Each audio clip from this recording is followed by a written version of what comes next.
فرعون کیسے غرق ہوا یہ بھی قرآن پاک میں مذکور ہے کہ حضرت موسیٰ کلیم اللہ علیہ نبینا وعلیہ الصلاۃ والسلام اپنے پیروکاروں کو لے کر جاتے ہیں، تو فرعون اپنے لشکروں کے ساتھ، جو کہ بہت بڑا لشکر تھا، غالباً لاکھوں افراد اس میں تھے، پیچھا کرتا ہے، اور اب آگے دریائے نیل ہے، پیچھے فرعون کا لشکر ہے۔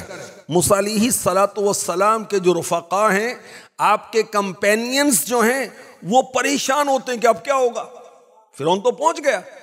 آپ نے اللہ کے حکم سے پانی پر عصا مارا، پانی نے 12 راستے بنا دیے، تو 12 آپ کے قبائل تھے، وہ آپس میں باتیں کرتے ہوئے گزرتے جا رہے ہیں۔ اب فرعون دیکھتا ہے کہ راستے بنے ہوئے ہیں، چلو ہم بھی گزرتے۔